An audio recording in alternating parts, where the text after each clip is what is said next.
Good morning, everyone. It's such a pleasure to be here with you today. As Mike mentioned, my name is Selena Zacarias, and I have the great honor of serving you in several capacities here in our community. First of all, something that I absolutely did not know that it was my passion was higher education. Because of you in the community, I am where I am. And you'll understand as I share my story with you how this all ties in.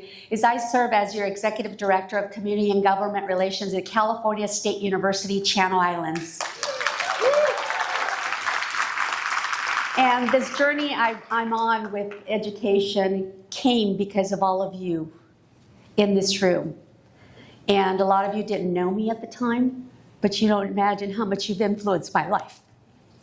That's why this particular event, the Ventura County Neighbor Support Fund and Coalition Convening, is so near and dear to my heart. The other hat I wear is your Harbor Commissioner for the Port of Hueneme. I told myself I will never be an elected official because those guys are crazy. No offense to my elected officials in the audience. Well, guess what? I am one of them now.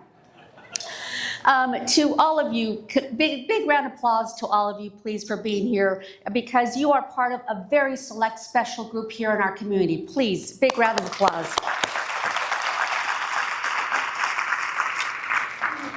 Good news is this is not a fundraiser. It's an event to bring awareness of what we can continue to do to support our community. This is about providing you tools and talking points about the Neighbor Support Coalition. It's about, more important than ever, we want to rise above this rhetoric. And it hurts me, and it brings me to tears to think that we're having to talk about being kind to each other, to think beyond our own personal needs, and having to remind us that we are all the sum of one. We want to make sure that everybody in our community is seen, safe, and supported. Because you know what, Ventura County? We are better than this rhetoric, are we not?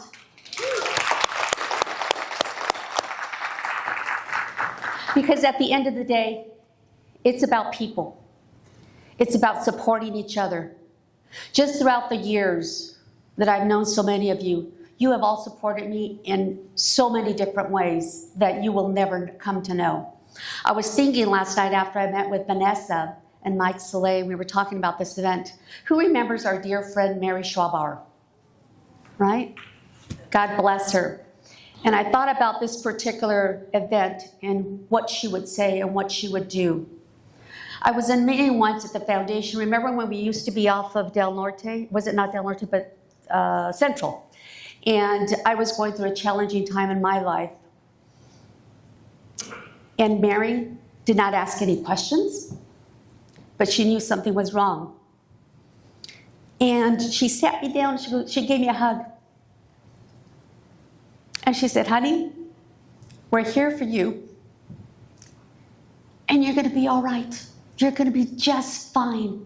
And she gave me the warmest hug. And you know Mary Schwabauer, she's just the sweetest person in the world. And I just cried in her arms.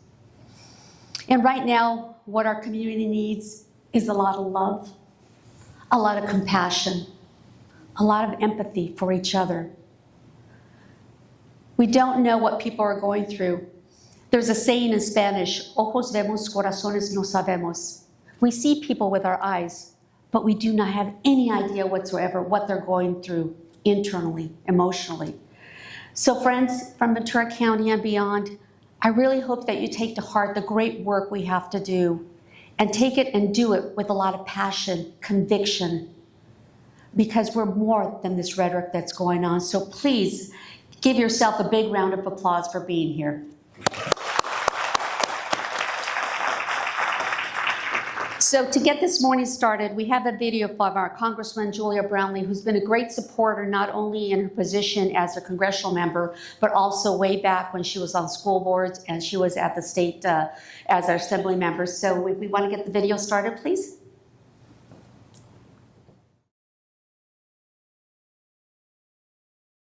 While my work in Washington prevents me from joining you in person this morning, I want to extend my sincere appreciation for your presence and a heartfelt thank you to Vanessa and the hardworking team at the Ventura County Community Foundation for gathering this important coalition. People often ask me these days, what is it really like in Washington? And what's it like to get on a plane every week bound for a chamber filled with so much vitriol? What's it like to serve in a place where there is more disagreement than agreement, more partisan rhetoric than bipartisan cooperation, and where too often the headlines and stories only fuel anger and angst? The truth is, what motivates me is doing the work, the good work that doesn't always make headlines, the work that simply needs to be done.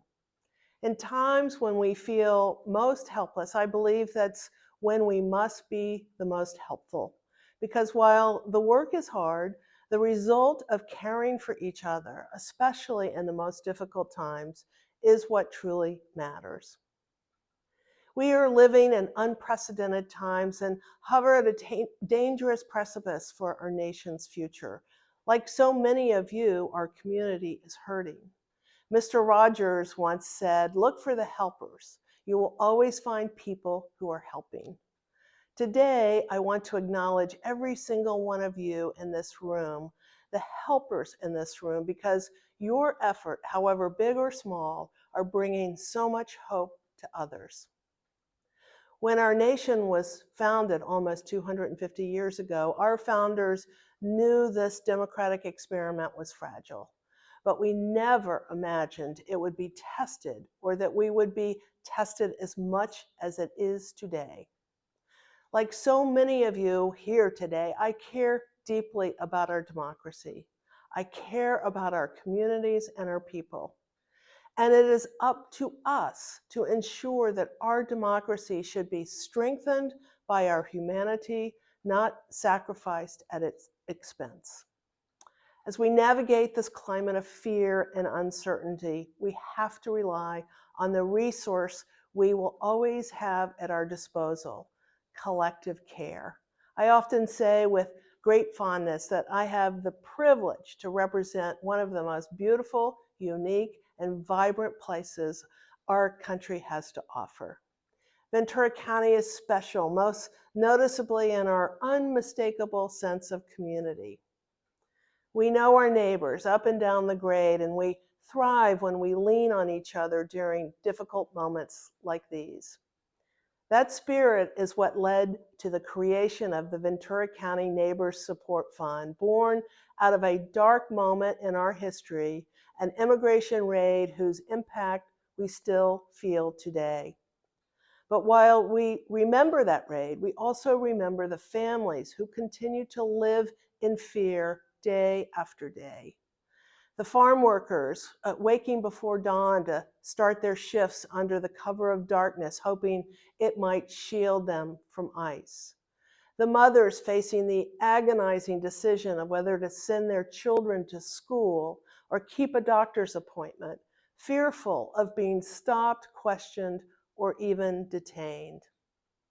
That is why the Neighborhood Support Fund matters so deeply.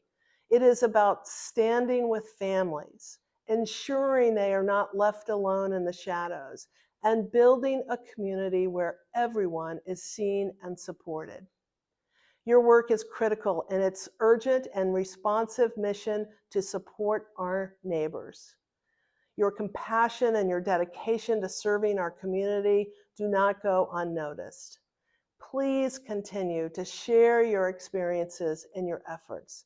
Every story counts, and every effort matters. And every act of kindness is a reminder that even in our darkest moments, the helpers, all of you, keep hope alive. Together, we will turn this narrative of despair and devastation into one of healing, renewal, and lasting hope. Thank you. Regrets for not being able to be here with us, but I did see her in DC last week, and she's very supportive of all the efforts we have going here in Ventura County. There are a couple of people with us this morning that I'd like to say a big round of applause and a welcome. Is Mayor of Santa Paula, Pedro Chavez. Yeah. Our very own Dr. Cesar Morales, BCOE. Mayor from the City of Thousand Oaks, Mr. David Newman. Mayor from the City of Ventura, Jeanette Sanchez Palacios. Representing the office of our Assembly Member Jackie Irwin, Hannah Lee. Representing the office of Assembly Member Steve Bennett, Mr. Atticus Reyes. As well, and he wears another hat as the Ohio Unified School District Board of Trustees, right? Congratulations, and a Cal State Channel Islands alum. Very proud of you. And also, we have with us this morning the President of California State University Channel Islands, Mrs. Susan Andrzejewski,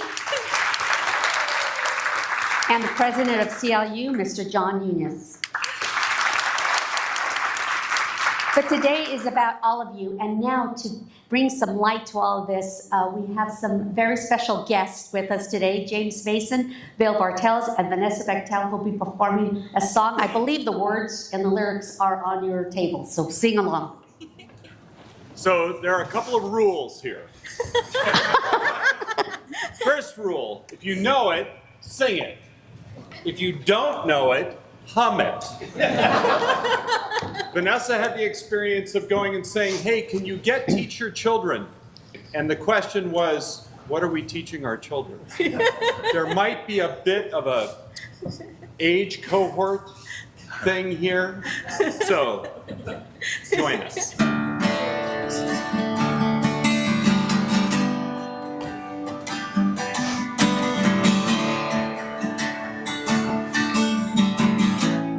I feel like we should get our lighters out.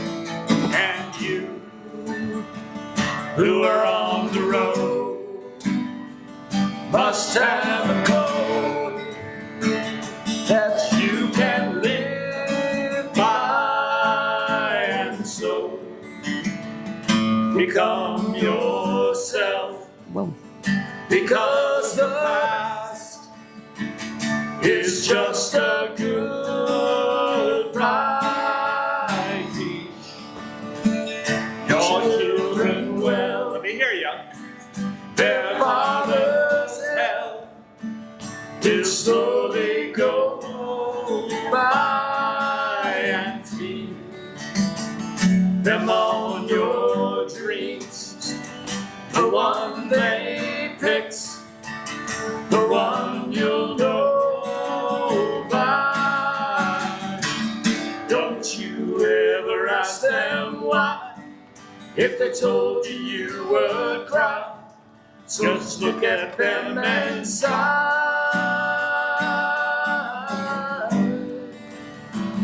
and know they love you.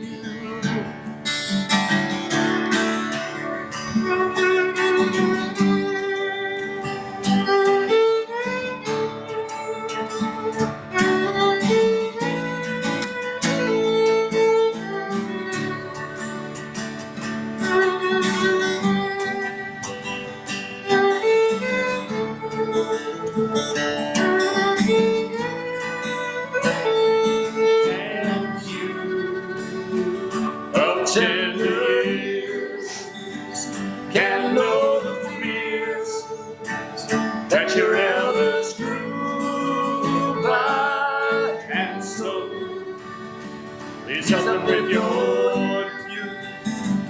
They seek the truth before they can die. Teach your parents well. Their children's help will slowly go by, and them on your dreams. The one they fix, the one you'll know by. Don't you ever ask them why. If they told you, you would cry. Just look at them and sigh,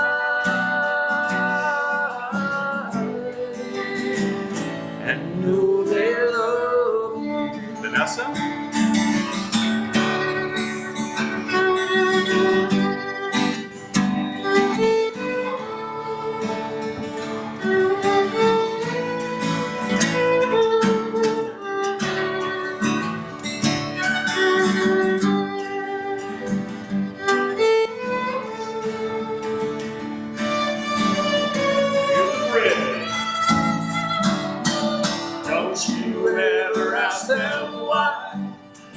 told you you would cry. Just look at them and sigh.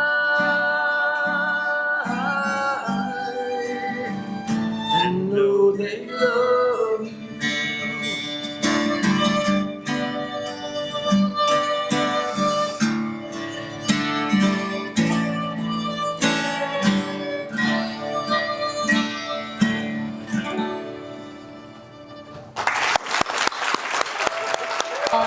As I was listening to the song, I thought about the main, one of the main lines is teach your children well. I think right now, the times that we're living through and the reason why we need to come together as a community is because a lot of families are being impacted, but most of all, children are being impacted. Can I put this microphone on? Their innocence is being taken away because now they've got this reality of, what do I do? Am I alone? But I hope that you will take to heart that your role in this coalition is to make sure that they are not alone, that they are seen, that they feel safe, and they feel supported. And it's often said that the true measure of any society can be found in how it treats its most vulnerable members. To say a few words along those lines, if I could please have Mr. John Nunez, CLU President, come to the stage. Good morning. Good morning. Selena, thank you so much for your leadership, and thank you for being a veritable ball of energy. She is what vitamin pills take when they get tired. Thank you, Selena. Thank you. Simply remarkable. I thought she knew everyone in Ventura County until I was with her in D.C. last week and realized she knows everybody in D.C. as well. So thank you so much for your leadership. Cesar Morales, thank you for being that rare blend of tender-heartedness combined with tough-mindedness. And thank you also for your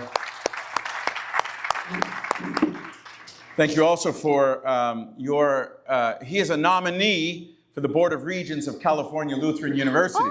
So thank you for consenting to serve in that capacity.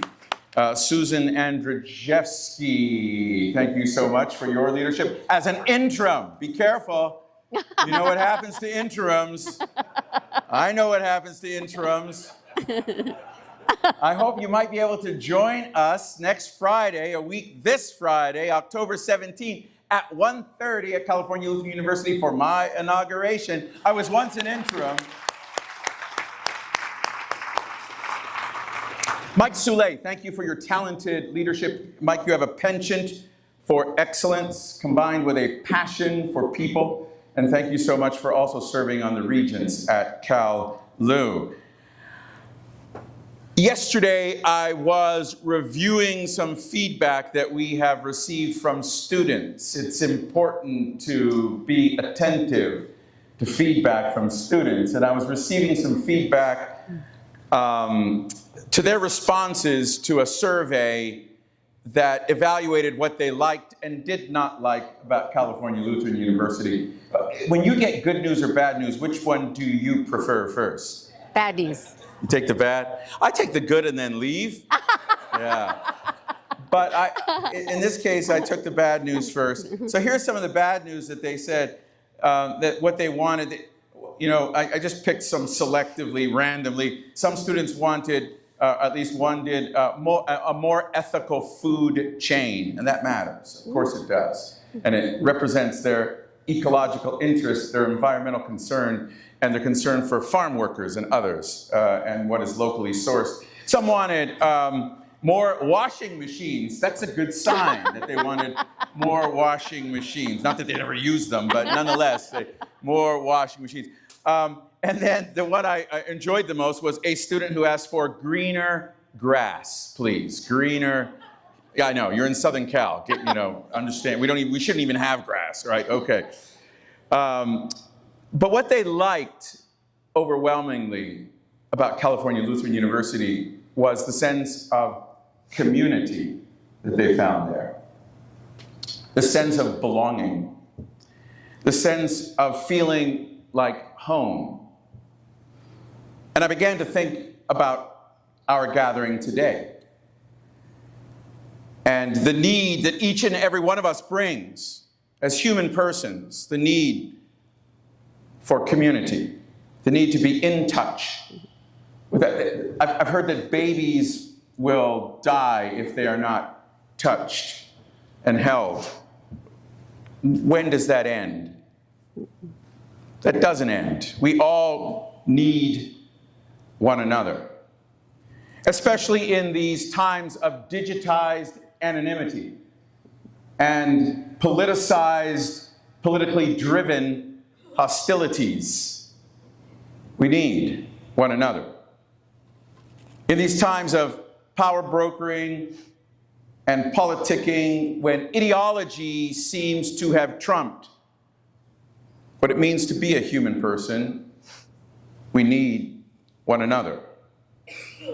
Two rabbis were involved in a conversation about that moment when, in the beginning of the day, the night ends and the day begins.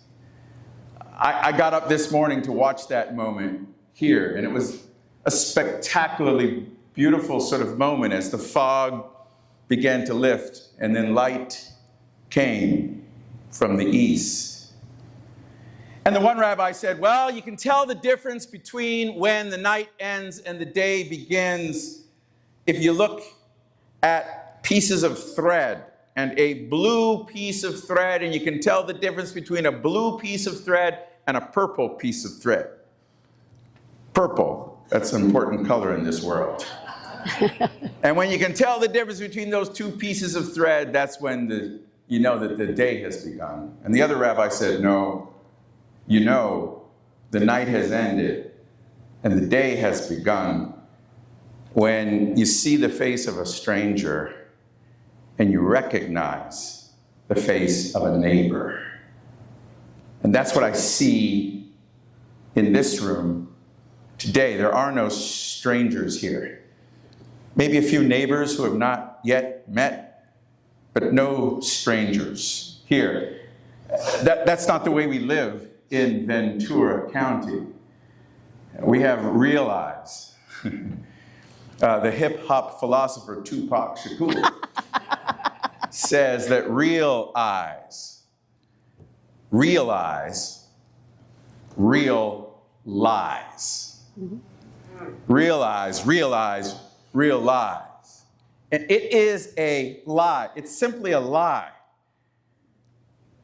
that we are divided as human persons. It's simply even a lie that there are different races of people. Candidly, deoxyribonucleic acid, the DNA differences between people, are more different within so-called races than they are between so-called races. Of course, racism is a reality, but race itself is a fiction. It's simply a lie that ideologies matter more than human personalities. And I sense that we know this in Ventura County. It's one of the things that Monique and I love about living here. This sense we get that the lines that divide do not destroy us. We recognize them, we respect them, we understand that there are distinctions, but we don't let them destroy us.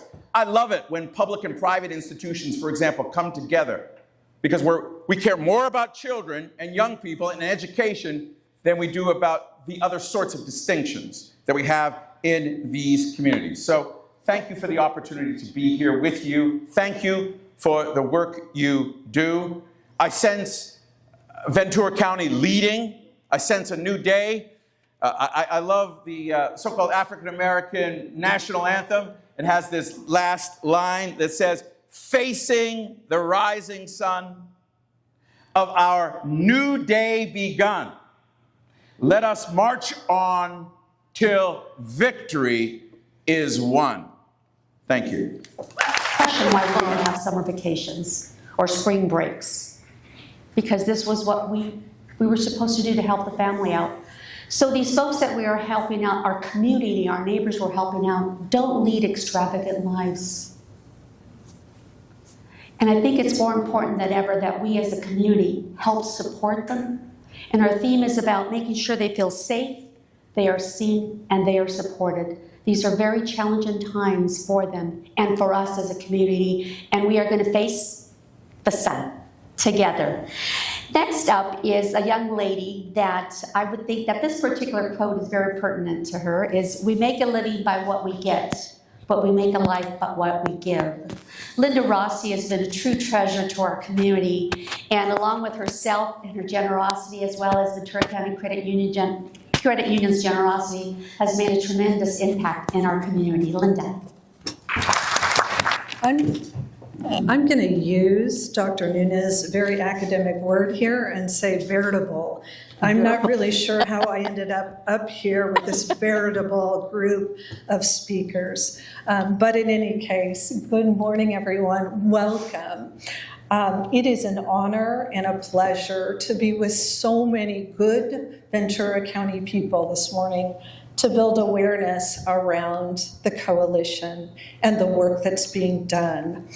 I want to give a little plug here, and Vanessa is really only paying me $5 for this, but I want to give a little plug and thank you to VCCF for bringing us all together back in July or so to build this unified force, this group of people that we need so much right now. A local humanitarian effort, as I think Vanessa called it at the time. We needed a connector, and VCCF stood up and did the job. So thank you very much to Vanessa and her team for bringing us all together. I know many of you met with Vanessa in virtual meetings and some in-person meetings across the county during July. I was there. I was in one of those quasi-focus groups, those discussion groups, to talk about what we could do. My group, I'm proud to say, included executives from all three of the credit unions with deep roots in this community. They all showed up. They all wanted to know what they could do. And I know those meetings were duplicated time and time again across the county through the educational sector, with our governmental agencies, and with many in the business community who wanted to know what could be done. The result, as Congressman Brownlee just said, we have a group of helpers in the room today, people who want to make a difference. So as Selena said, this morning I was asked to share my why, and it's really very, very simple. One of our core values at Ventura County Credit Union is community. We step forward to help. Simply put, the support fund is in alignment with who we are. I know all of you are here for the very same reason. You and the organizations you represent are stepping forward to help. It's something that we do in Ventura County. I have seen that time and time again in my 15 years in this beautiful hometown of ours. This place cares about its own. Through fires and tragedy and pandemic, and today.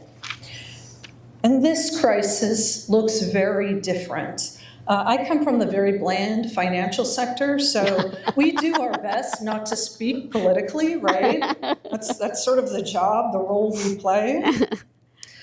But what we're facing now and what we've been facing over recent months is very different. It's multi-pronged, and it has so many tentacles that are really tragically impacting our people, our kids, our businesses, the industry here in Ventura County. And it can't really be defined as a single event like a fire, but it is very real. And it is very impactful. And some days it feels really, really scary and really daunting. But I am certain, after 15 years here, if any small group can make a meaningful difference, it is Venturans for Venturans. So here we are, doing what we do best, stepping forward to help our neighbors, individuals in need.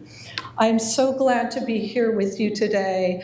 I'm so honored to be among the folks that are standing up here to help lead the charge, and I'm really interested in what we can do, connecting ourselves and the power of this group to move forward our county in a good way. Thank you. Thank you so much, Linda. I really appreciate those words. And Linda mentioned, we've been through fires and more fires and tragedies. But as a community, we came together. And I know we're going to pull through, but we're going to need an extra little effort on everybody's behalf, because while this is not a fire, this is spreading fast. And we cannot accept that to be the norm. And I hope you're in agreement with me on that. Next speaker is someone that is very near and dear to our community, and someone who is no stranger to our archives of who we are as a community is Miss Elena Brokaw, I'm sorry. Hi, everyone. I am Elena. Elena, not Elena. My mother is Ellen, and that's a big compliment to be putting it. It really is an honor to be up here with this group of speakers, and I really want to thank the Community Foundation, the staff, the board, I see you all out there, for bringing everybody together, connecting. That I think is the most important thing we can do now, so thank you very much. So my name is Elena Brokaw, and I am the I'm looking for my slideshow. Is it up? There it is. I am the Barbara Bernard Smith Executive Director of the Museum of Ventura County, which is an art, thank you. We're an art, history, and culture museum, and we are the official repository of our region's history. And today, Vanessa has asked me to talk about generosity and philanthropy in Ventura County from an historical perspective. Generosity and philanthropy, Ventura County style. If you've never love American style. All right, so to set the stage for where we have come from, I wanted to take a moment to look at where we are now. So this is from the 2023 Ventura County Civic Alliance State of the Region report. Is David Marin here by any chance? No? Well, he will be releasing the new report in about a month. This is made possible by the VCCF and the Community College District. And this is a distressing chart.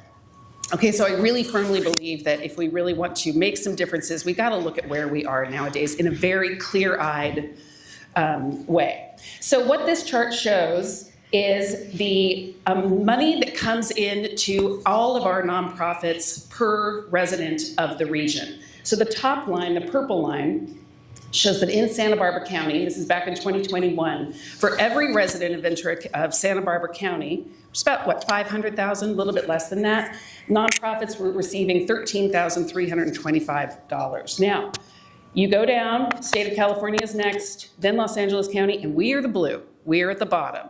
So for every resident in our county, a little bit under 1 million, our nonprofits only received $3,422 per person. We could spend all day on this chart. We're not going to. I think that there's some interesting questions here about why this is. But again, my job is to look at the history. So what I really thought is, this is just, from a historical perspective, this is nothing. This is just a drop in the bucket, right? This is 5 years. This is a blink of an eye. What has happened in the past, and have we always been this way? And the answer, I'm happy to say, is absolutely, incontrovertibly, no. And to show you that, to illustrate that to you, I'm going to tell the story of two people. And those two people are Orpha Woods and Eugene Preston Foster. So a little bit about Orpha and Eugene. They were both born in Illinois, about 120 miles from each other. They both came out with their families on covered wagons to California when we were a new state. Somehow they both ended up in the Santa Barbara area in about the 1860s. Just a moment there, that was where Eugene met a man named Joseph Sexton. Some of you may know Sexton Canyon. He was a nurseryman. Eugene went to work for him and discovered this lifelong love for trees and nature. This comes into our story later on. In 1873, still separately, they both moved down to what was then the new Ventura County. Eugene bought about a 100-acre piece of property in Pleasant Valley. It could be here, we don't know, but we're in Pleasant Valley, where he planted fruit trees, and Orpha came down to be a teacher. In 1874, they finally met at a picnic on the banks of the Santa Clara River, and they were married 3 years later. So Eugene, at this point, he had a wife, he knew he was going to have kids, he had to go into a more lucrative line of business. He sold the orchard, bought about 800 acres of grazing property in Conejo, and he raised sheep. Life was very good. Orpha had her first child, Pearl, and then the drought of 1877 came. This was a year-long drought. Persistent desert winds sucked the moisture out of the air and the ground.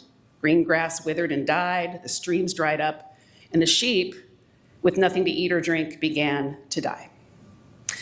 So over the 12 months of that drought, as Eugene fought to keep as many of his sheep alive as possible, Orpha had her second child, a daughter, Lucy. And finally, in September of 1877, Lucy died, and Eugene gave up his fight to save his ranch. He sold his remaining about 2,000 head of sheep. He sold them for 10 cents a piece.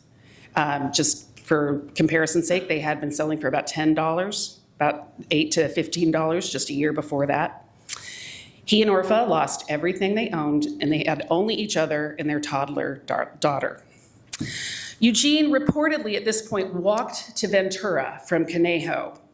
And by the way, just a moment for the museum. The stories I'm telling you, these are from our oral histories and from our archives, and all the photos are from our collection. So this is what we do as a museum. When he was in Ventura, he met a man named Walter Chafee. He was a grocer, and he was also he had started the Santa Ana Water Company. And he gave Eugene a job as a ditch tender. Eugene moved into a company home, and soon he could send off for Orpha and his toddler daughter, Pearl. They came up and joined him. So together, he and Orpha worked at the water company. Eugene managed and controlled the flow of water from the company to the farmers, and Orpha kept the books, all for $40 a month. Outside of work, they were busy. Orpha had a further 8 children. Well, these are different times. And Eugene, finally, after his disastrous flirtation with livestock, was able to go back to his deep love and started growing apricot trees on the property next to his home. In 1881, Eugene was approached by Mr. Day, and Mr. Day had a proposition for him. He had 200 acres, right about where Day Road is nowadays, and he was impressed with Eugene's gift with trees. So he said, if you plant and tend an orchard of apricot trees for me for 5 years, you can have half of the land.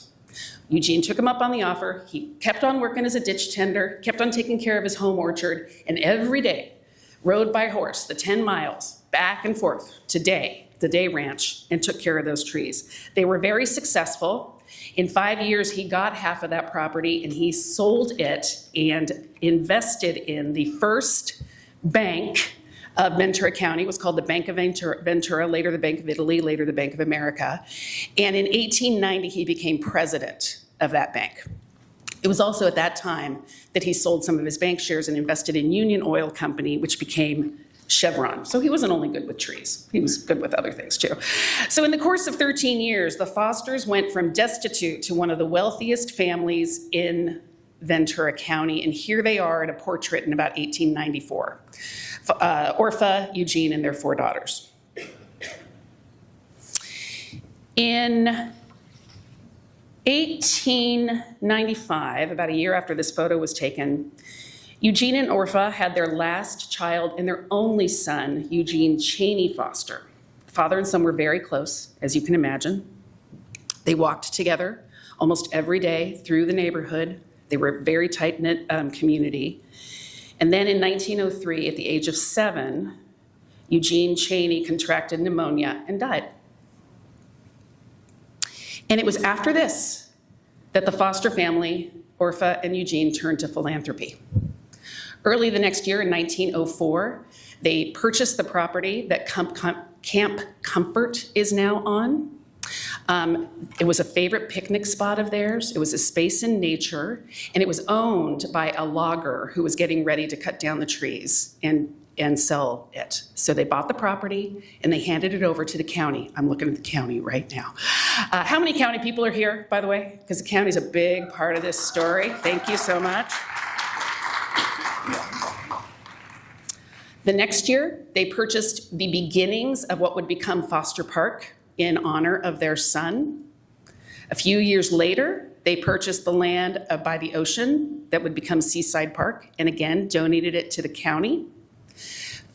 About 10 years after this, in 1921, they purchased property in downtown Ventura, gave it to the city for the library. This is the Foster Library and the new City Hall. And at that time, they not only gave the land, they also gave money for the buildings, and Eugene went out and helped lay the foundation. Same thing happened with the school that was named for them. Same thing happened with Foster Memorial Hospital, which is now Community Memorial Hospital. Lost my place. Hold on a second. No, that's about Mr. Day. Okay, hold on a second. I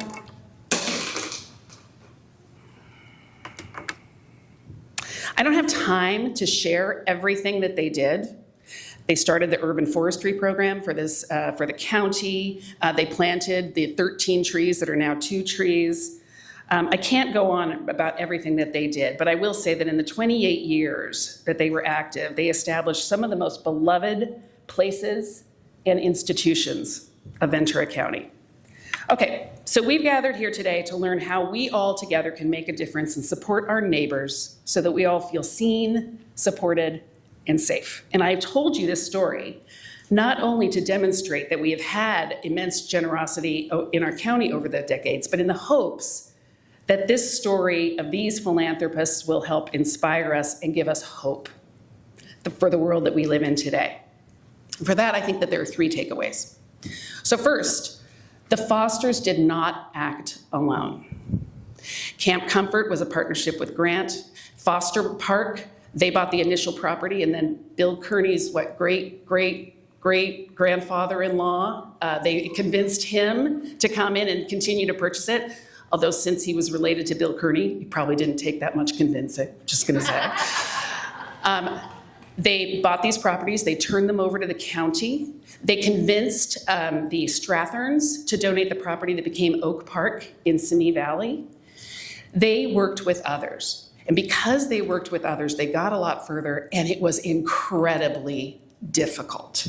It's easy to look back and just go, oh yeah, they did this, they did that. No, it was incredibly difficult. So imagine any of us going to the county, sorry not to pick on you, county, and saying, hey, so we want you to start a new program, and we want you to plant trees all throughout the county, and we want you to take care of them forever. Sure, no, I mean, can you imagine? But they did it. That's what they did. They used their influence that way.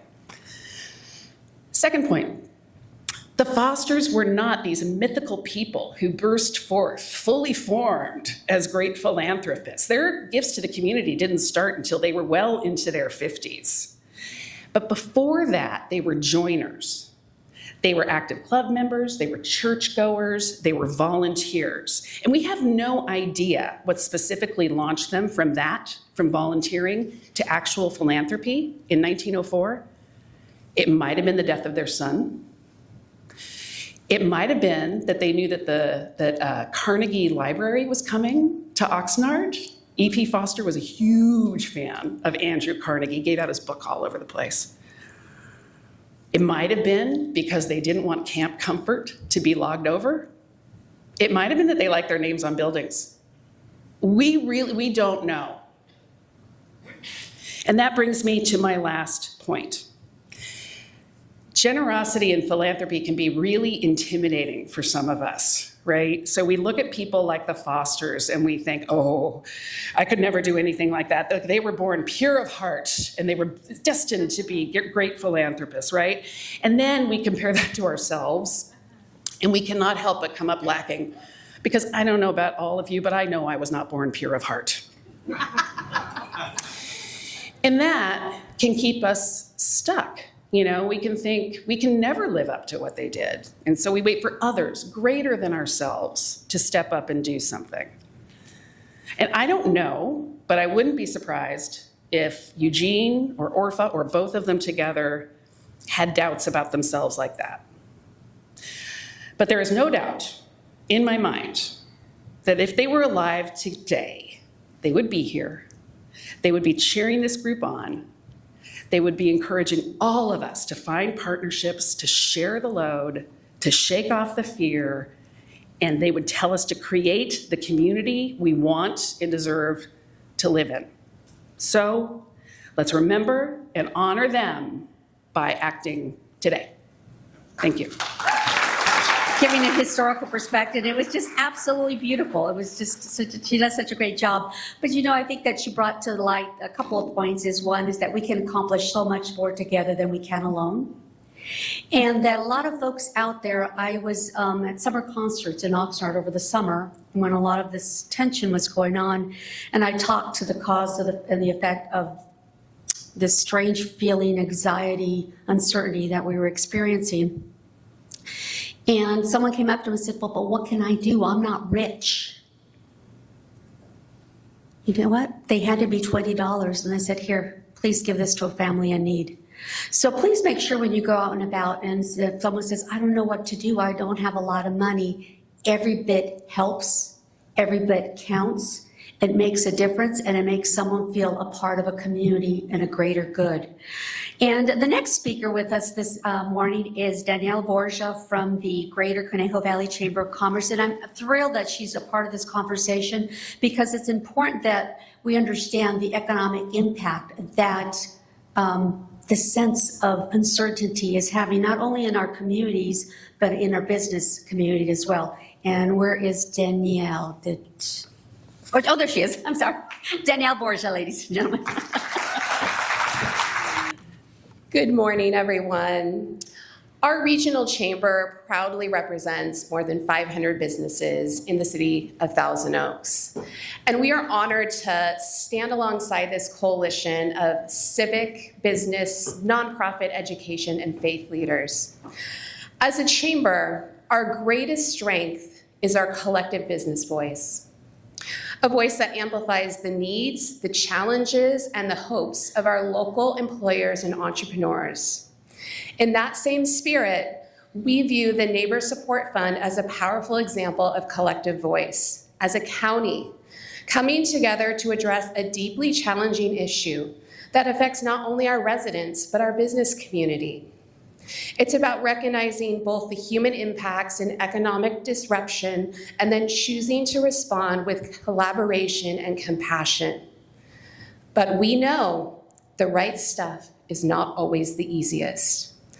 I'm so proud of the many members of our chamber that have joined this effort, from Ventura County Credit Union to Montecito Bank and Trust, Premier America, and so many more. Among our chamber's top 5 board-approved priorities is fostering an inclusive and connected business environment. This means strengthening partnerships, promoting resources, and ensuring that all businesses, especially our small businesses, feel seen, supported, and empowered to thrive.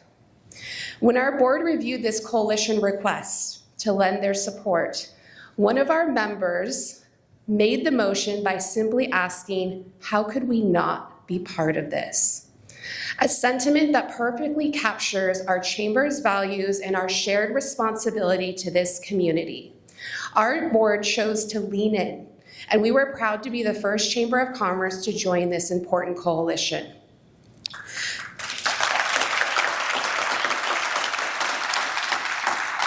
Ventura County has endured incredible challenges over the past decade, but every time crisis hits this community, we step up.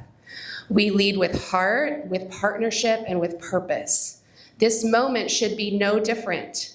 By standing together through the Neighbor Support Fund, we are reaffirming what makes Ventura County so extraordinary.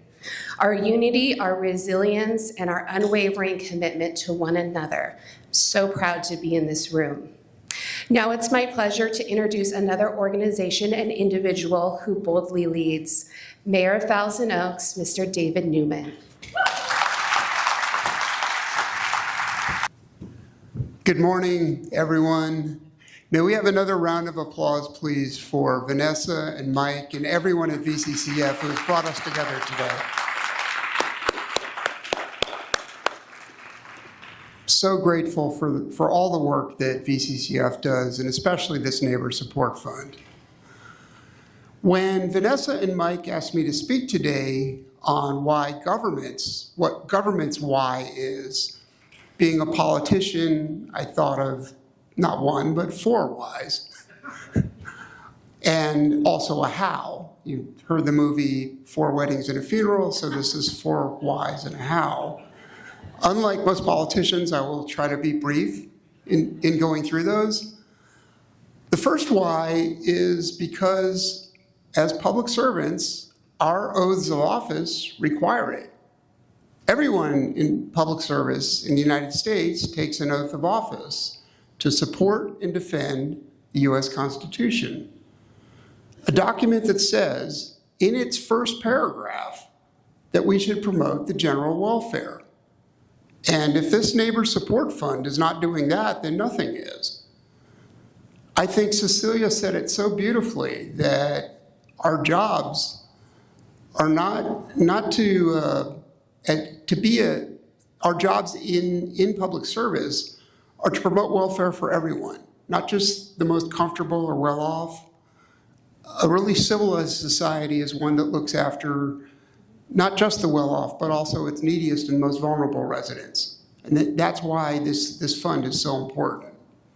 So reason 1, we're required to do that. And that same Constitution, by the way, in its Bill of Rights, it doesn't distinguish between citizens and non-citizens. It talks about persons and says that anyone, we don't ask who you are if you need help. We help people. That's an essential part of being a public service, of serving our beloved communities.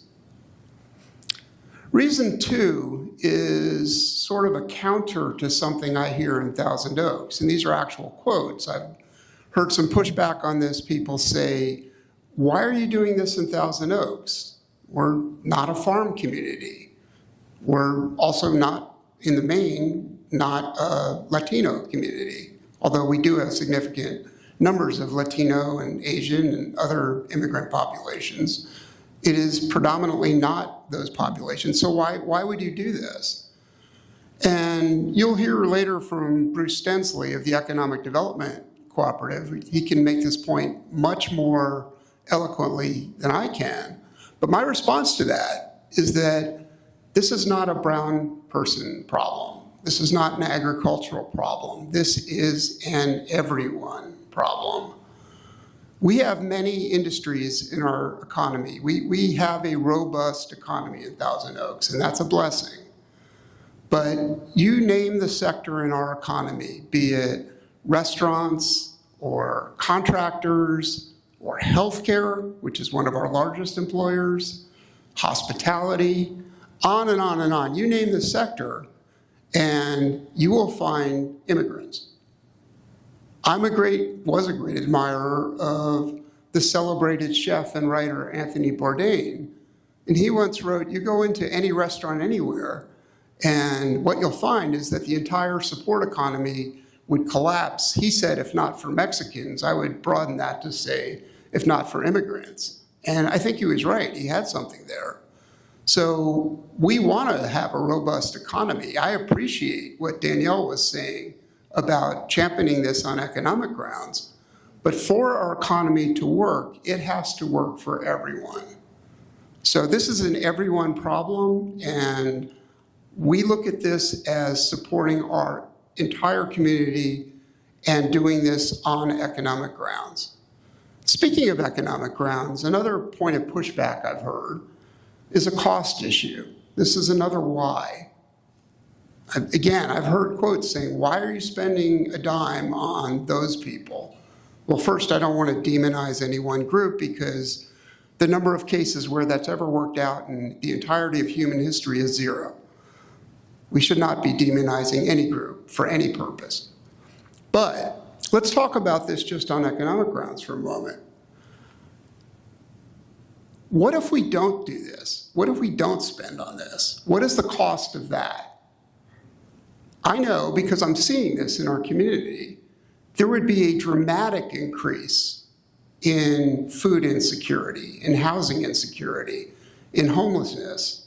And all of those have very real costs to our police, to our criminal justice system, to social services, and on and on and on. There are very real costs to not doing this. So to me, this is the responsible thing to do. Let's just take housing as a single case. The best way to not have homelessness issues and spend a lot of money on the unhoused is to prevent people from becoming unhoused in the first place. So rather than saying, oh, this is profligacy and it's a terrible thing we're spending all this money, the third why for me is that financially this is the responsible thing to do. The fourth why is a personal one for me. That's the immigrant experience. I am the grandson of people who faced pogroms, who were chased and beaten and raped and killed merely on religious grounds. And I have life experiences because I know the stories. I'm an American because my grandfather in Ukraine protested this and was arrested and was exiled to Siberia, but he escaped and he was able to come here. And he wasn't a bad guy. He built a successful business here. I'm an American because that immigrant came here and made a better life for himself and his family. Fast forward to the present day. My wife and all of my in-laws are first-generation immigrants who also came here fleeing ethnic persecution. My two nephews are proud products of the Conejo Valley Unified School District, where they got a first-rate education. The older one passed the California bar on his first try. The younger one is now a third-year resident at UCLA in psychiatry. So no one can tell me the American dream is dead or that immigrants don't make us all stronger, because my family is living proof that this is very much alive, and that contrary to demonization or saying these are bad people, no. Immigrants make us all stronger, and unless any of you are Chumash or some other indigenous population, all of you have family stories about coming here from somewhere else and making life better. And I'm proud to be among that group. And I think of that when we have these discussions and ask ourselves, why? Why do we in government need to do this? Now, as to how we do this, we have a very collegial city council. We work together well, but the five of us represent a very broad swath of political opinions and have very different takes on immigration issues. And I think we haven't discussed this in detail, but I think we would have different viewpoints on the propriety of what's been happening since January and certainly since June, July. However, we are all also sincerely and fully dedicated to our beloved community. We know that everyone needs to be looked after for our entire community to do well. So we collectively decided that we didn't want to have a lot of drama around this. We didn't want to politicize this. In discussions with city staff, we agreed the best way to do this would be just put it in our consent calendar, which is a bunch of items we vote on en masse every time. And as mayor, one of my jobs is to run our meetings. So when the consent calendar came up, there were, 10, 15, 20 items. And any council member can pull any one of those and say, I want to have a discussion or a debate about this. So it was with some trepidation when I looked around and said, council members, is there any discussion or any items to pull? Not a word. And I'm so proud of my colleagues because we voted 5-0 unanimously to become the first city in Ventura County to support the Neighbor Support Fund. Thank you so much for those words. Danielle, your board member that said, how could we not be a part of this? Thank you. Please thank them from the bottom of our heart, because it's not about a political issue. It's about being human. It's a humanitarian type of issue. There's a saying in Spanish that says, hoy por mí, mañana por ti. Today for me, tomorrow for you. VCCF has led such amazing efforts over the years when there have been disasters in our community. Why this is not a natural disaster per se, it's more of a humane issue that we're dealing with right now. And I really want to thank our friends from the City of Thousand Oaks for stepping up to the plate. Thank you.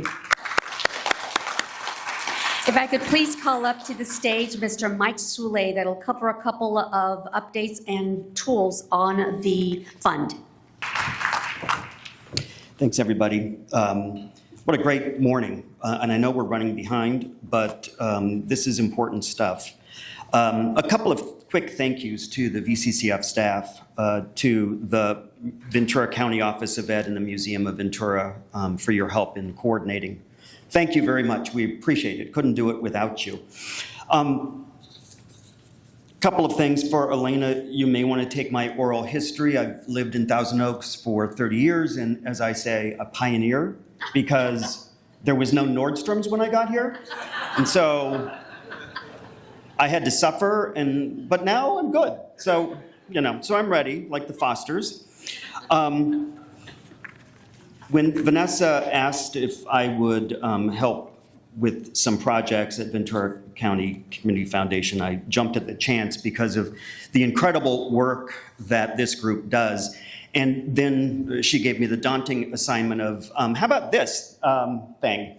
And let's see if we can build this coalition. And I think that while it was certainly sparked by immigration issues and challenges and disruptions in our ag community and our business community, the piece that's really vital that you keep in mind is that it's a spiral effect that affects all sectors of our community. And the Neighbor Support Fund and Coalition is really designed because we know that there are going to be humanitarian issues that we need to attend to, and they affect a number of different things. I've worked in education for 30 years and had the great opportunity to spend time in around the world, and one of the most meaningful to me was spending time in New Zealand, where we were designing what in the old days we used to call culturally appropriate training.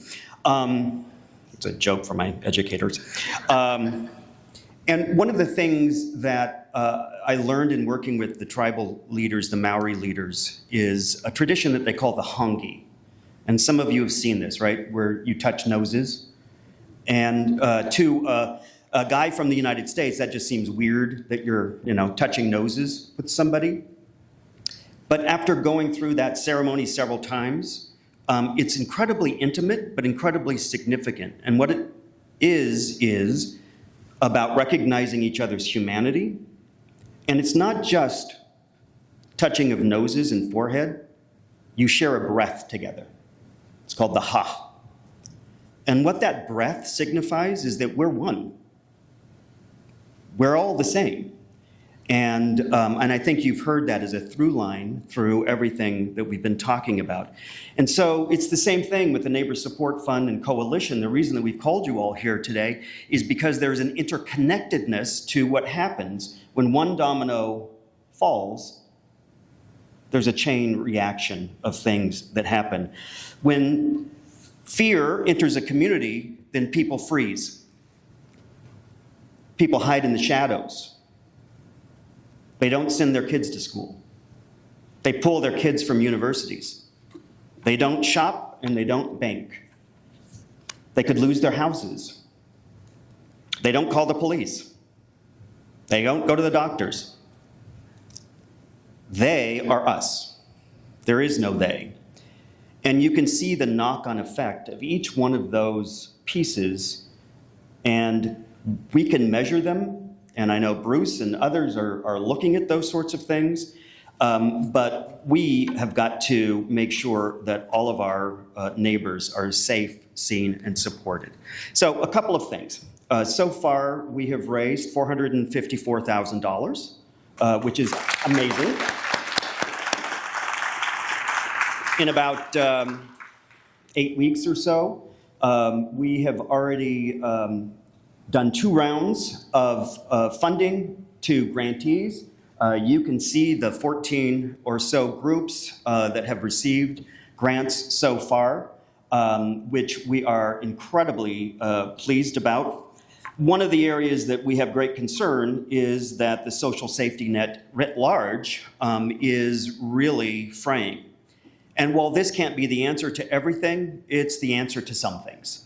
And human dignity of just being recognized that you're in need or you need a little bit of a hand or help or just being recognized is incredibly important. Of that we've so far done about $350,000 in donations. One of the other parts that's incredibly important that you know is Ventura County Community Foundation takes no overhead for that. Now, an event like this costs money. So that's coming out of general funds. Why? Because it's important. Because it means something. And I think with Vanessa's leadership, that's leading by example in terms of saying we're so committed to this and we know this is so important in terms of having a convening that we wanted to have this event taken place.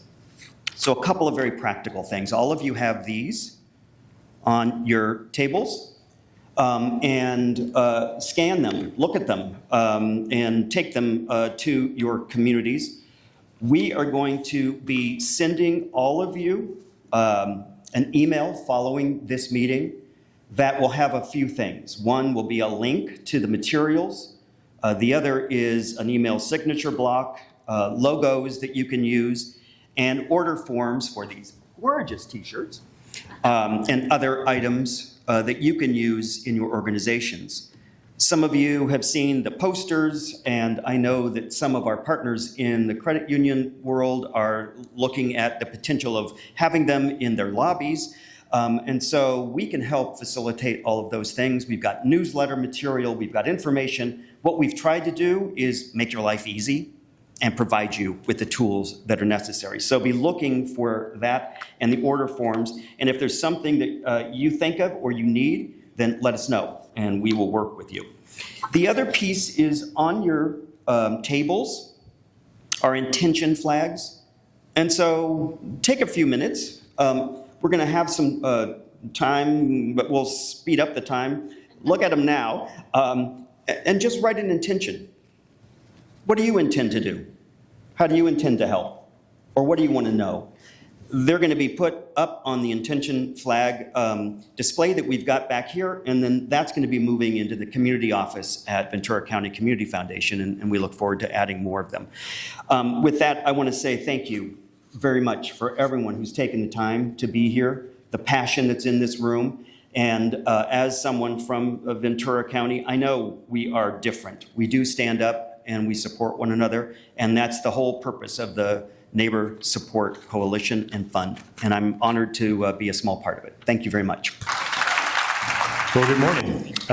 My name is Mick Zublick. I'm at Community Memorial Hospital. I'm the CEO. When Vanessa asked me to talk, I think she wanted to give a chance to give you guys some data points. You can call them facts, you can call them data points, but I'm trying to bring down a conversation into how it impacts our community. So I'll talk first about the 03BA, the big bill that was passed, which will impact us in multiple different ways, but I'm going to talk about it from a healthcare perspective. Start with big numbers. They estimate 1.8 million Californians will be uninsured as this bill gets rolled out. That's 4.5% growth of folks who will not have insurance. Let me bring it down to here, to Ventura County. At CMH, this year, for the same care we provided, in 2025, we're going to get reimbursed less, $7.2 million. Next year, we expect that number to be $14 million. And with Medicare cuts, that will grow to $18 million that we're not going to receive for the same care we provide today. Why I'm bringing that up is I don't want you to feel sympathy for CMH. We're here for the community. We're going to figure out how to continue to provide care. My main message, though, is we need to get the word out. Do everything you can to maintain your insurance. There are 2 handouts, one on your table, one that will be sent out with Mike, about A, what is changing in your benefit structure for Medi-Cal, and B, what you need to do, what our community needs to do if they lose insurance to get back insurance. Why is this important? Our hospitals can't handle the emergency department flow of patients if people stop getting care. Please continue to go to your doctor, go to the clinics. The second handout that will be sent out, working with Gold Coast, which is our local Medi-Cal, they've listed all the clinics that they're going to continue to support, the vaccinations they're going to continue to support. I think it's important for us to really get out to the community and say, please continue healthcare, see your doctor, don't delay, because if you show up in our EDs, we'll take care of you. We have to, both by federal law, but it's morally the right thing to do. We're going to take care of every patient who presents to our ED, but that volume is going to become pretty overburdensome, both for county, St. John's, and CMH, and other hospitals in our area. So please continue to get care. I want to stress one more thing. One is we got to start talking to each other and sharing from the specialists. So I'm happy to announce that on October 21st, working with the Department of Education as well as Public Health, we're hosting a Protecting Our Kids, Families, and Community, and debunking some of the conversation around vaccinations. It's really important. It's really important that we continue to talk about how important it is to get our kids vaccinated at all their different right stages. Without that, we kind of lose our first level of protection in public health. So thank you for inviting me, Vanessa. There will be a couple handouts to go forward, but I'll turn it over to next. Thank you. I don't have any handouts, so I apologize for that. Jeff Lambert, CEO of Ventura Housing. I want to start by just explaining the nature of the housing crisis that we already have in Ventura County. Just from our perspective, we're one of 5 housing authorities that cover the whole county. We have 9,000 people on our wait list. So we already have the kind of crisis that this county has experienced. And we're housing people now that joined the wait list 12 to 15 years ago. And so sometimes people can't wait that long to be housed. So we have a crisis regardless of what's been happening here in the last 6 or 8 months. I wanted to talk then about a couple of our vulnerable populations. We have, as do our other counterparts in Ventura County, have been able to issue emergency vouchers that came about during COVID. So there's about 250 families in Ventura County that have an emergency voucher. They were formerly homeless, and there was a brilliant opportunity during COVID to house that many people in Ventura County. That money was supposed to keep those folks housed until 2030. Unfortunately, today that money is gone, and most of those folks are going to lose their subsidy and their support by the middle of 2026. So that means we have, in the face of already we have a crisis. We have another 250 families that were housed, formerly homeless during COVID, and now will be threatened to be on the street next year. We are working with our partners to try to minimize that, to try to move those folks into other programs that still have funding, so they won't be on the street. But that's another part of the risk that we have in our community. Then on top of that, we have our mixed families. And so for those of you that don't know, the way that a housing subsidy works, if you're a family of 4 and one of your family members is undocumented, we can only subsidize you for a family of 3. So that undocumented person is not getting a federal subsidy. That's been the case for a very, very long time. What's happening now is that we expect that we're going to be ordered fairly soon to say if anybody in that household is undocumented, the whole household has to leave housing. That family will then have a choice. They can have that person leave the household so they can keep their housing, or the whole family becomes unhoused. Most of the time, that person that's undocumented is a parent. And there's some times when that person that's undocumented is the only parent. So you can imagine they can't separate the family.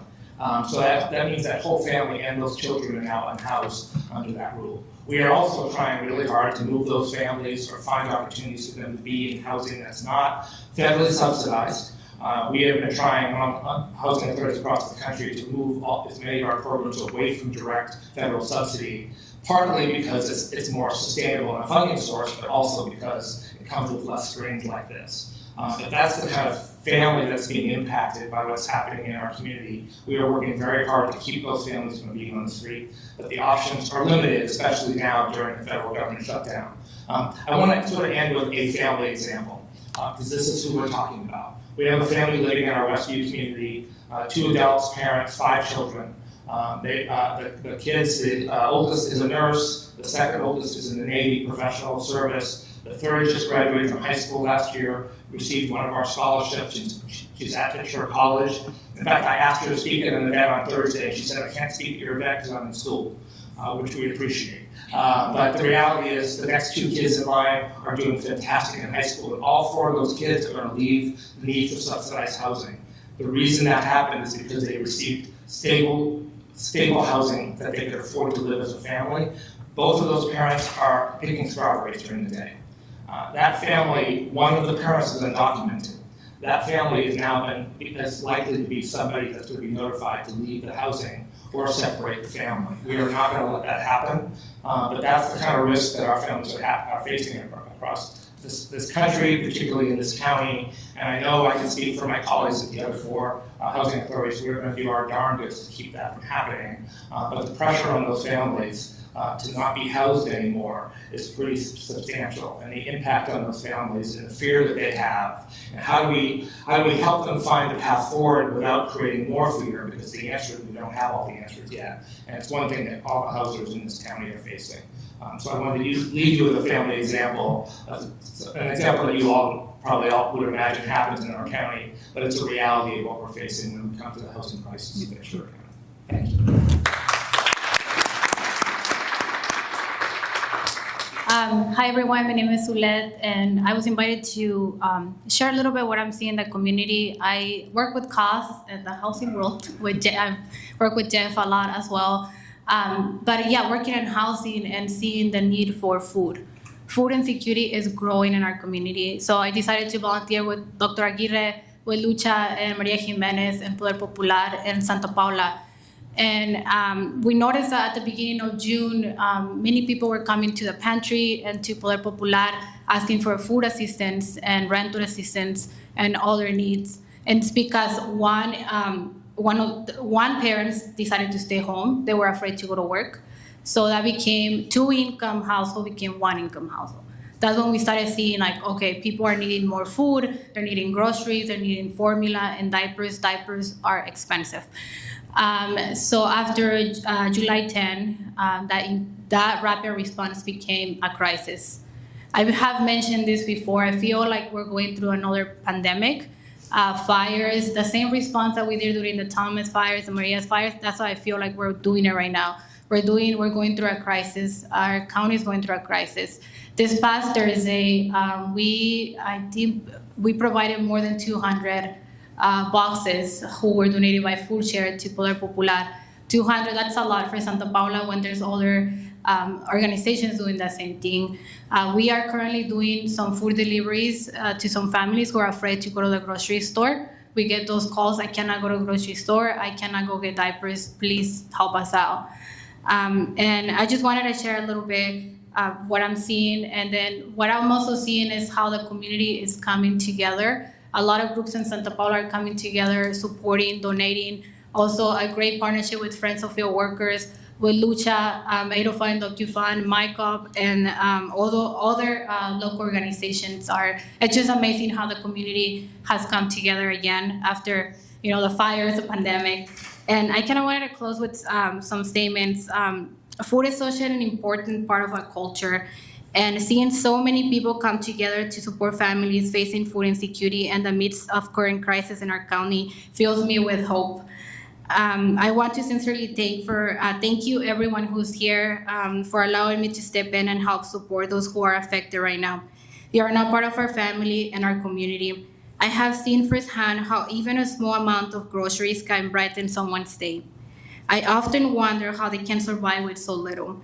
That's because our people in our community are resilient, and we're a community filled with good hearts. This is what I love about Ventura County. Food has the power to bring us together, and that's what makes our community stronger and truly great. I wanted to share one last story. One of the minors who was detained at the glass house was able to come home on October 1st. We have been providing food for that family.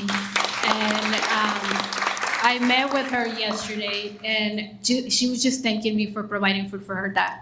She didn't even, she didn't share her story. The first thing she said was like, gracias por ayudar a mi papá. Thank you for helping my dad with groceries. So food is like what makes us together. And again, thank you for donating. And the pantry is open. Dr. Aguirre is over there. We'll accept donations. And then any foods that you would like to come to the pantry, we'll take it. Thank you.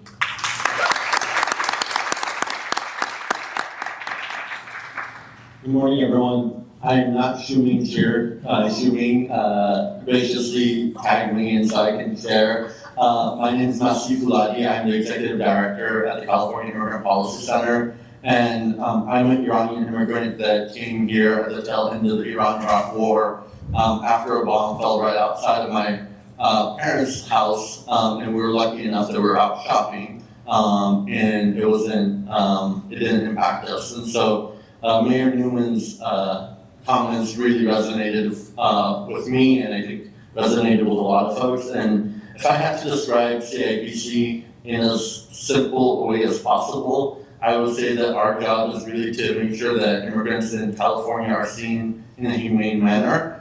And when Mayor Newman said all means all, that really is our philosophy. Historically, we've led campaigns in California, including Medi-Cal for All, which is a part of our Health for All campaign, Food for All, which is about getting the California Food Assistance Program to everyone, and really just taking away these artificial barriers of entry for immigrant communities across the state. And so in this day and time, when we're seeing so much hate and vitriol, I got into this type of work post 9/11. Again, unfortunately, my family and I were targeted in a hate crime, and that's what woke me up as the eldest immigrant son. If I have to do what I need to do to protect my family, I need to know our rights. I need to know that even if we weren't citizens at the time, and now I am a naturalized citizen, that we do have rights, and making sure that we exercise those rights. And so as we're seeing the Supreme Court essentially say you can racially target someone because of the color of their skin or the language that they speak, we need to be there to support our communities. And this is what I really appreciate about the work Vanessa, BCCF, and this fund are doing. It's really making sure that folks are seen, that folks know their rights, that folks have knowledge, because the raids that happened here, it led to a death. It leads to families being separated, and that has ramifications and impacts for decades and decades to come for individuals. And so I love just being on this panel and having the opportunity to be the last person to speak, because whether it's health, whether it's housing, whether it's food insecurity, all of those issues are immigrant issues in a county like Ventura, in a state like California.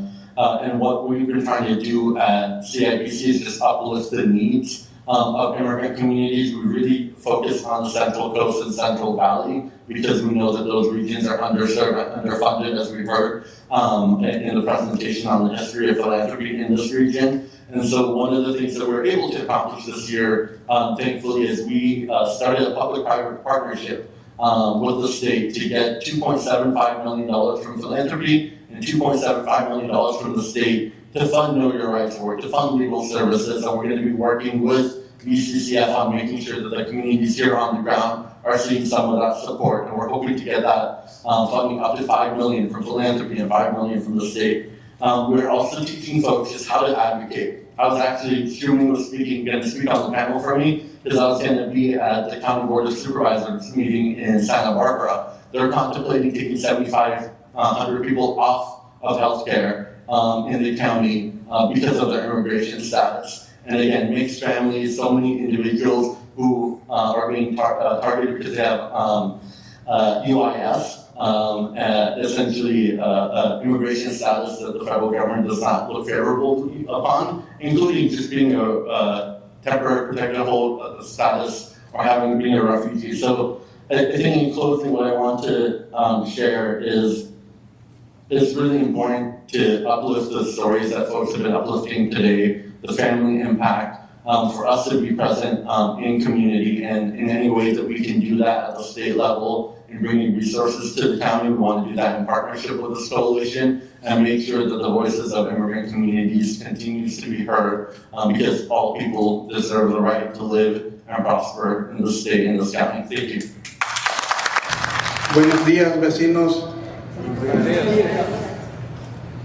Después de tomar un rico café y en esta hermosa mañana, gracias por incluir a la poesía en ser parte de esta colaboración de vecinos, fundaciones, para soporte de nuestra comunidad, de nuestros vecinos aquí en el condado de Ventura. Pero hay unos vecinos que no la están pasando bien, y es nuestra comunidad migrante, trabajadores agrícolas y toda la industria del trabajo. Quiero agradecer también a los colaboradores del 805 que están compartiendo y apoyando a nuestra comunidad migrante, y escribí este poema titulado La Casa de Cristal. La he compartido tanto, pero creo que hace falta seguir haciendo eco de estas voces. La Casa de Cristal, 10 de julio, desde Ventura, en aquella enorme llanura, Camarillo, Oxnard, era insegura, por las familias separadas, en memoria de las vidas abatidas, por los que labran en tierras lejanas, por los que piscan fresas que no comerán, los que cortan el césped en casas ajenas, los que construyen viviendas donde no vivirán, por los que rentan un espacio para poder soñar, por los obreros fabricantes de retratos, por los niños y familias que son separados, por los que cruzaron el desierto añorando el sueño americano, se les fue desfigurando, soñando con el columpio en la luna, la vida y la muerte buscando la fortuna. Somos perseguidos por la migra y policía, por los que luchan por el pan de cada día, aquellos que usan uniformes para oprimir a un pueblo trabajador que no puede dormir, por los que acobijan el estrés y el temor de ser perseguidos por proteger el amor, por los que luchan por la justicia y libertad, por los que piensan en la miel de equidad, por los que arrastran los soles como cobijas, son la luna y las estrellas sus almohadas. Delato al sistema opresor capitalista por privarnos de la libertad y el amor. Desde aquella casa de cristal, recuerden, si hoy en sus mesas disfrutan de frutas y verduras, recuerden quiénes la cosecharon. Dignidad para los campesinos. Desde aquella casa de cristal, con flores y pétalos de metal, para el mundo, en memoria del campesino que fue abatido por inmigración, Jaime Alanís, su historia no ha muerto, en su pueblo es unidad. No ha muerto, solo duerme por una eternidad. Gracias.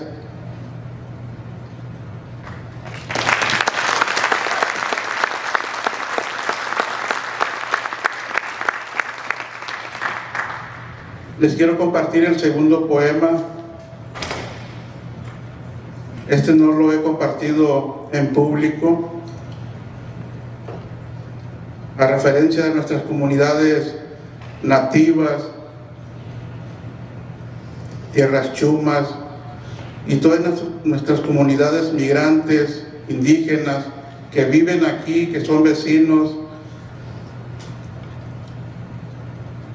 Y se aproxima el día 12, el Día de las Comunidades Nativas Indígenas.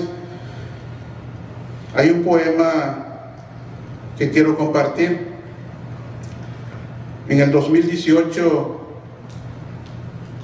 una joven de Guatemala perdió la vida por un agente de migración y hice este poema en honor a su vida y todas nuestras comunidades nativas. Como un ser humano, soy el sueño durmiente de muchos inmigrantes. Desperté a mi pueblo, le digo a usted, presidente. Mi muerte es silenciosa, mas recobro la vida en llantos y las voces y cuerpos de mariposas. Mi historia es de muchos y cientos que emigran a un país donde exige la paz y la libertad, con un muro proteger la raíz. Pero un hombre de mí no tuvo humanidad. He tenido que recorrer kilómetros para demostrar al mundo que como pueblos indígenas, ancestros, tenemos conocimientos profundos por nuestra tierra. Aunque con una bala en mi cabeza yo duerma por eternidades, demuestra que mi esencia es grandeza. Mi madre con llantos y lamentos levanta su voz a todos sus alrededores, responde la naturaleza con humos, como un enfurecido volcán con lavas y tambores, como una joven adolescente indígena. Apagan mis sonrisas de primaveras en un río tan bravo con corrientes. Hay un espacio en mi Guatemala, como pueblos indígenas, como mujer en primavera. Soy Claudia Patricia Gómez. Mi mensaje es como un ser humano, y es que en esta tierra todos tenemos validez. Muchas gracias y buen día. Let me share, first of all, thank you. We're all partners in this. Each person here is a partner of the Ventura County Neighbor Support Coalition, and we could not be more grateful. Really, I just want to share, I'm joined today by a number of our board members at the Ventura County Community Foundation. My board chair, Leah Lacayo, newly appointed board chair.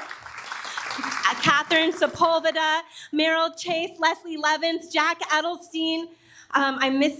Jeff Dean was here, the chair of our Special Advisory Committee, and I said, Catherine Sepulveda, I just want to make sure I didn't miss you.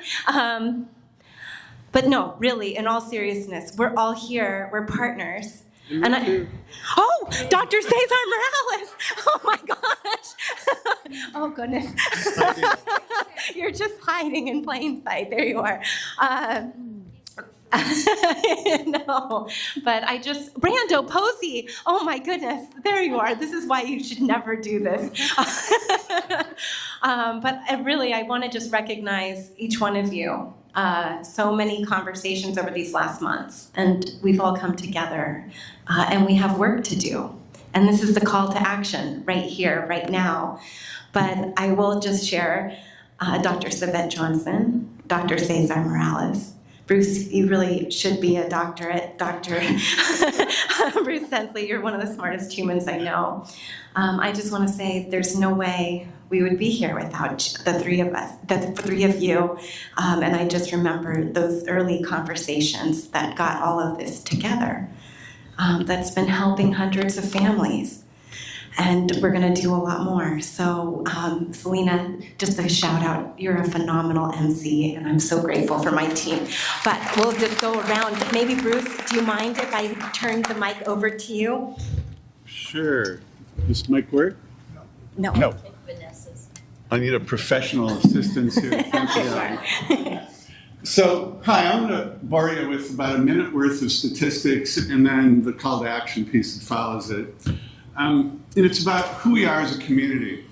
So I know from listening to Dr. Nunez earlier, we shouldn't be talking about divisions and race and ethnicities, but I'm going to start there to make a point about all of us. In Ventura County, 57% of us are classified as a minority. We are a minority-majority community.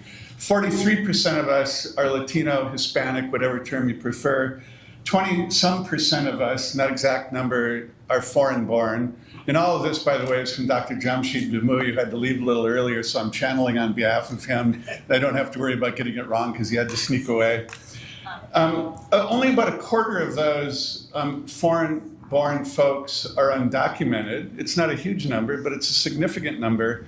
And nearly half of those have been here for more than 20 years. The point being, this is us. These are people who are embedded in the community. This is not about another group. This is about who we all are. And before Dr. Dumui left, he shared with me another data point that I had not known. And I hope I get this right, but what he told me is that approximately a third of school-aged children in Ventura County are the sons and daughters of undocumented parents or a parent. A third of our children in school today are the sons and daughters of an undocumented parent. Talk about trauma, talk about our future, talk about stress, talk about any number of things you want to think about in terms of our future. So let's take that data and turn it into the economic reality that Danielle and the mayor had mentioned earlier. So remember this, no other group than immigrants and undocumented immigrants participate in the labor force at a rate higher than any other group. They come here to work, they come here to contribute to the economy. 50% of all small businesses in California, the number one driver of the economy of creating new jobs, are owned by minorities. 40% of small businesses in Ventura County are owned by immigrants, and about a quarter of those are owned by undocumented immigrants. 45% of all Fortune 500 companies in America, the ones that are generating all this big innovation, creating jobs, are owned and started by first and second generation immigrants. So the point is, when people will tell you that people are coming to this country to take our jobs and to take things away from us, it's exactly the opposite. They are creating the jobs, they're contributing to economic opportunity. And the fundamental point is, without their contributions, without them coming, we do not survive as a community, we do not have prosperity, we do not have opportunity. So while we can vilify and scapegoat all day long this small segment, hugely significant population that are undocumented, it's an attack on all immigrants, it's an attack on all minorities, and it's an attack on all of us. So the thing that I would like to close with in my couple of minutes here is to say the following. This won't last forever. The scapegoating and attack on immigrant and undocumented populations, it won't last forever. We will restore our values relative to welcoming hard work and welcoming folks who need shelter and who want to contribute to the economy. But until then, we do have something. We have the Neighbor Support Fund in Ventura County, and I encourage all of you to support it and find ways to encourage people to participate and become part of this large movement and community that says, we are about all of us, not just some of us. Thank you.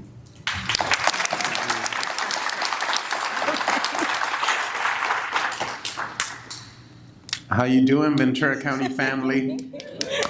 So glad to be here. And we're brought together like we always do. We respond when the need is here. We're a successful group, and we're even more successful when we work together. I have the privilege of representing the education system here in Ventura County, made up of 19 school districts, 12 charter organizations, 120,000 students, close to 26,000 employees across the county that work in public service in your TK through 12 system. Then we throw in all the support that we give our early childhood and childcare community that represent thousands of infants and toddlers and their parents as we strive to create a network of support. And then there's also students in over 122 private schools across the county.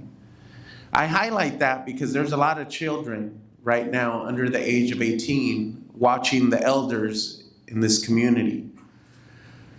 And these elders, of which we represent, always step up. We have remained strong amidst fires, floods, a variety of crises in Ventura County.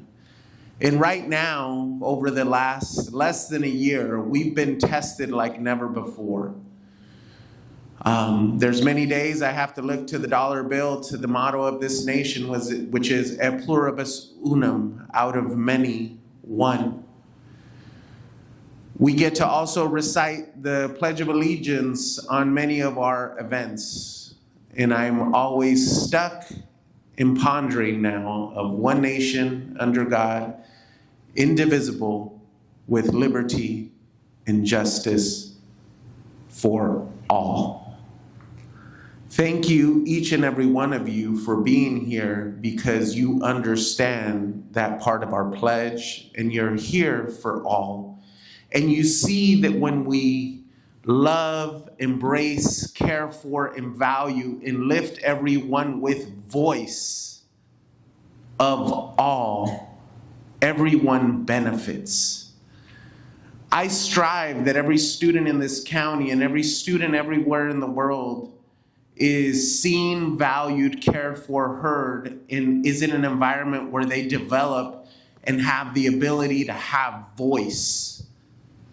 But more than that, that they live in a society and in a country that values and is ready to listen to that voice.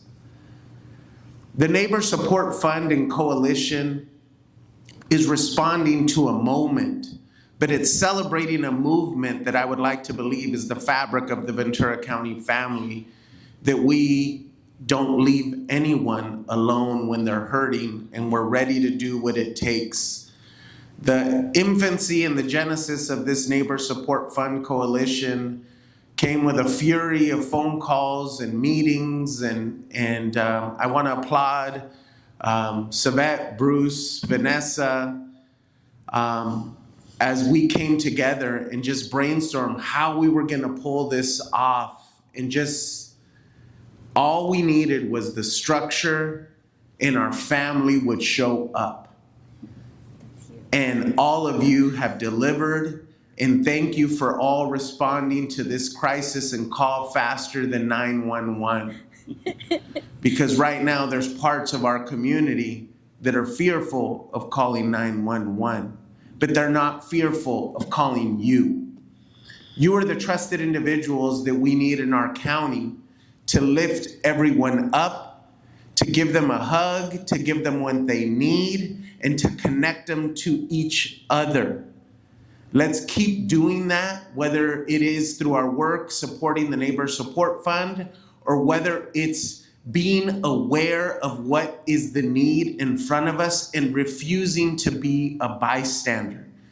This room sees what the need is and takes action. Thank you for doing that now, and thank you for doing that for the rest of your lives, because I know how you roll. This is Ventura County family.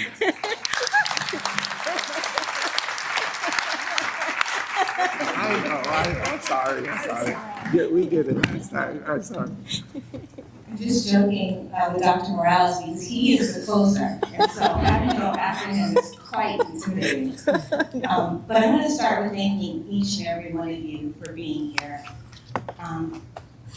It's amazing to see the energy in this room, the compassion in this room, and folks really leaning in, because the time is now. The time is now to lean in. We always, you tell people when something tragic happens to them, call me if you need me. I'm thinking about you. I'll say a prayer for you. This is the time that we're not supposed to wait. We're not supposed to wait for someone to say, I need help. We can see with our own eyes very clearly the various significant needs that are in our community. I represent the county, so we are the safety net, the backdrop. 26 agencies, 10,000 employees, more than, but 10,000 employees, 5 independently elected individuals. And when I looked at the grantee list that was pulled up, it was interesting because I recognized every name. Why?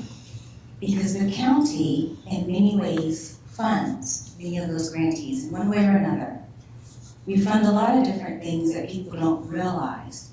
And that's nothing to brag about. What I'm saying is this: we have hundreds of community-based organizations and nonprofits right here in our county. And we are rich because of that. Our community is rich because of that. Because we have givers, we have people that give tirelessly of their time, of their resources, of their talents to help others. But we know that we are facing headwinds.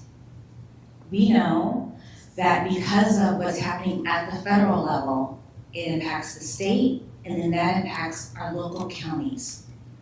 And when that happens, funds and funding streams, they dry up. They slow down, or they're shut off completely. And the unfortunate part of that is that many of those community-based organizations and those nonprofits that rely on dollars, whether they come from the state or the county because of the federal government, they may not have as much in times like this. And something we said in the very early stages, sitting in your office, was that this is not something that's just going to impact our community for a few months. Not even just 6 months. This is something that is going to be an ongoing challenge for the next few years. And so as we sat there and we thought about it, we talked about messaging needing to be clear that this isn't a one-time thing. And so I just want to really just reiterate that, because it's so important to understand that giving once or giving one time in a year is appreciated, it is needed, absolutely. But this is something that our community is going to have to lean in on for the next few years. The challenges that we're facing now, we're aware of. I believe that there are more that we have not imagined yet. I don't say that to discourage anyone. I say that to encourage you, to energize you, to remind you that this work has to continue. That you have to share with your family and friends, and if they can set up recurring donations, that's great. That works, that helps for the long run, because that's what we're really looking at. So I just want to thank you all for being here, but as we go into Thanksgiving and the holidays and the new year, let's be intentional. Let's be intentional about remembering those that are impacted, whose families may never go back to quote unquote was normal for them, and who can use whatever kind of help and resources that we can provide. And we're all really fortunate in this room. We're all really blessed. We have things that we may not need. We have resources that others can only imagine. And so I just ask you to pull your networks, to share with your friends, your family, organizations, to remind them of why this is important and why in times like this, we don't wait for people to ask, we show up and we give what we have because we know the need is there. Thank you. Oh my gosh, I just love all of you. Thank you so much. And thank all of you so much. Really, this is it. You know, we did this during the census. We all came together and we all spread the word. This is up to us. We just need to use our networks, email, add it to your signature, tell your neighbors, tell your doctors, tell whoever you're seeing about joining the coalition. And thank you. Thank you so much. Big round of applause for the panel, please. So we've come to the end of the program, but before you all leave, I want to leave you with a quote that I came across years ago, and I really truly tried to live by it. We cannot seek achievement for ourselves and bring about progress and prosperity for our community. Our ambitions must be broad enough to include the aspiration and needs of others, for their sake and for our own. Friends, this is our community. We need to embrace it, We need to make sure that everybody feels safe, supported, included, and loved. Thank you so much, but I do see a question over there. Yes, young lady. Taking questions? Oh, okay, yes, you are. Okay. Yeah. Yes. Hi. I'm sorry, I have to ask this because I was wondering this the whole time I listened to everybody. We're talking a lot about safety. We've skirted around not feeling, you explicitly said, a lot of us don't feel safe calling the police. First of all, is there any police law enforcement agency present in the room? Have they been invited to the room, to the coalition? And from the county position, what is being done to help the relationship between people and law enforcement? And I think it is possible. I have an anecdote, I know we're over time, but in Santa Paula at the 4th of July parade, I was concerned about attendance for a later event, the tractor fair at the Agriculture Museum, and someone who's very involved in the community said the 4th of July parade was very well attended because there was large Santa Paula police presence. And that shocked me and showed me that it's possible to have good relationships with the police in a tight-knit community. So countywide, what is being done? Thank you for your question. I represent the county, so I'm happy to take it. Vanessa, I can't speak to who was invited, so I can't answer that question. But this is what I will say. One, we have an independently elected sheriff, right? So I know many of you saw the truth forum that was last Tuesday. I cannot speak for the sheriff's office. I have no authority over the sheriff. He is independently elected. So that question, I think, would have to go to Sheriff Jim Freihoff to answer. What I can say is that I am happy to set up any town hall, any forum for the county, for individuals to come and to speak, and for VCSO, Ventura County Sheriff's Office, to speak as well. I do know that there is already a committee called the PSRAG, Public Safety Racial Equity Advisory Group. It meets monthly. I know there are people in this room who have attended and have sat on that committee before, and that is a forum where there's usually a representative from the sheriff's office, if not the sheriff. I know they did a special meeting maybe last month and the month before where they asked questions about his interaction with ICE, and he answered questions. It was about a 2-hour, maybe 3-hour meeting. But I can't speak for the sheriff. I'm always open to convening a meeting that the sheriff and or his staff could attend and the public could come to. But again, that's something that they would have to agree to. Thank you so much. And all I'll add is that, and I know we don't have time for more questions, but this is a permission-free zone. We are partners in this. You're a partner, we're a partner. You'll notice our logo isn't everywhere here because this is a coalition. We're partners, the City of Thousand Oaks, the County of Ventura. I'm looking at all the credit unions and the banks and all the small businesses and the agriculture. We're all partners. And this is just the beginning. We've done this before. When we worked together in the census, we ended up having 60 million impressions and ultimately hundreds of partners joined, 300 plus partners to the complete count, and thousands of volunteers. So if you look around and you don't see someone that you know should be here, it's probably because I only have so many friends. And so we have, well, I really encourage you, please, if you see someone, if someone's not here this morning, invite them, help them join. It's a permission-free zone, and let's go out there and do all we can. And with that, thank you. We're gonna take a photo. Do not move. Do not move.